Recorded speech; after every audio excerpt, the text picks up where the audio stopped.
The courtroom was silent, tense.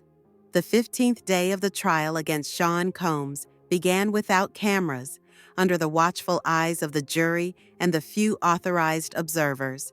Escorted from the detention cell, Diddy entered, his expression grave, barely glancing at the audience. The judge spoke without preamble. He announced the presentation of surveillance footage, the central focus of the day's proceedings. Quickly, technical discussions erupted. The defense challenged the authenticity of the footage, arguing that the timestamps were inaccurate, suggesting the possibility of manipulative editing. The prosecution insisted the video adhered to legal standards. After a few moments of debate, the judge ruled in favor of its showing, allowing the defense to cross-examine at will. As the session resumed, a sudden outburst shattered the silence. From the back of the room, a voice roared, "Diddy, they're coming for you, motherfucker!" Tension spiked instantly. Security agents reacted without delay, ejecting the individual as stunned onlookers watched.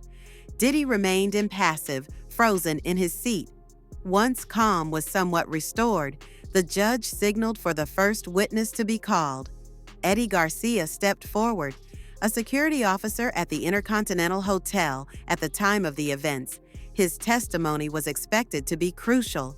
In a firm voice, he confirmed he had recognized Sean Combs on the cameras, accompanied by Cassie Ventura. No police call had been made. Cassie, he explained, had not wished to press charges. Shortly after the incident, Garcia received calls. A woman identifying herself as Christina Cormorum contacted him, demanding a copy of the recordings. Garcia refused, explaining only management could authorize the release of the footage. Cormorum insisted, tried to negotiate, even came to the hotel. It was to no avail. Garcia remained inflexible. Then the phone rang again. This time, it was Sean Combs himself. The voice, quick and nervous, crackled through the receiver. "You know who I am?" Garcia calmly replied, "Yes." Diddy didn't beat around the bush. He explained that he had been drunk that night, didn't remember everything, and needed to retrieve the video. Garcia refused once again.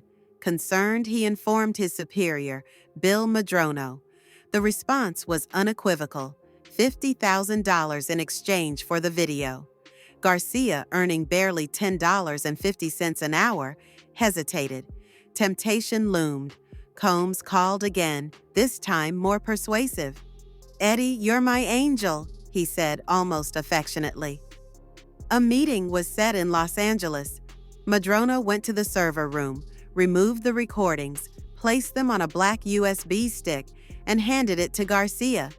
The exchange was about to take place. In Los Angeles, in an anonymous skyscraper, Garcia waited. A large African-American man arrived, claiming to be part of Combs' security detail. They exchanged a few pleasantries before heading upstairs. Diddy was there, smiling, relaxed. He greeted Garcia with, "My angel, I knew you could do it." Tension was palpable. Diddy asked, "You have it?" Garcia nodded, handing over the USB stick. Combs took it, left briefly, then returned. "It's the only copy, right? Nothing in the cloud?" Garcia confirmed. To make sure, Diddy video called Cassie. Wearing a hoodie, she appeared on the screen, silent. Diddy then demanded the IDs of everyone who had accessed the video: Garcia, Madrono, and a certain Agent Flores.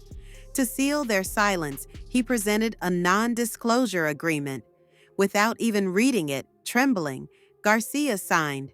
The penalty for breach, $1 million. Combs wasn't done. He pulled out bundles of cash, fed them through a money counter. $10,000, $20,000, up to $100,000. $50,000 for Garcia, $50,000 for his accomplices. The money, placed in a brown paper bag, was handed to Garcia. The scene was surreal. "Don't make any flashy purchases," Combs advised as he walked Garcia to his car. Garcia used the money to buy a used car. He deleted all messages related to the affair, trying to disappear, but the video resurfaced in the media. Panicked, he realized the secret was out. Contacted by authorities, Garcia initially refused to cooperate. It was only after consulting a lawyer that he agreed to testify. The defense tried to shake him. Yes, Garcia had later contacted Diddy via Instagram seeking a job. Yes, he had received much more than his usual salary, but one detail strengthened his testimony. The non-disclosure agreement did not prohibit telling the truth under oath. The day continued with the presentation of new evidence: 2 phones seized from Christina Cormorum at Miami Airport. Among the contacts, Eddie, my angel, with his number and a mention of the Intercontinental Hotel. A photo of the IDs of those involved in the affair was also found on one of the devices. The last witness of the day was Derek Ferguson, former CFO of Diddy. His testimony shed light on Combs' financial empire. Diddy owned all his companies: Bad Boy Records, Bad Boy Films, managing his affairs through complex structures. Cash circulated frequently, often outside traditional financial channels. Luxury properties in Miami, New York, and the Hamptons were held through shell companies for tax and privacy reasons. Ferguson confirmed Diddy had access to multiple bank accounts, high-end credit cards, and his inner circle managed significant sums of cash. The trial progressed, and revelations accumulated. Each detail further eroded the image of an empire once built on success and flamboyance. After the break, the court returned to a relative calm. The jury resumed their seats, and Derek Ferguson, still on the stand, continued his testimony. From 1998 to 2017, Ferguson had held a strategic position within Combs' empire, that of CFO. He knew the internal workings better than anyone. Facing the jurors, he detailed the operation of Diddy's businesses. The companies were 100% owned by Combs: Bad Boy Records, Bad Boy Films, Sean John Clothing, all relied on him. Some, like the music ventures, had partnerships with Arista or Warner, but the majority remained under his direct control. Ferguson explained that Diddy received variable income, occasional salaries, but primarily direct profit distributions. Each entity had its own bank accounts, opened with institutions like Citibank, HSBC, or Signature Bank. Derek Ferguson, long holding the strategic CFO role, had signing authority on these accounts. Combs also used professional credit cards, mainly American Express, for both personal and business expenses.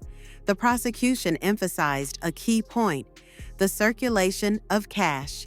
Ferguson confirmed that although formal payments were made by wire transfer or check, Diddy was accustomed to keeping large amounts of cash on hand.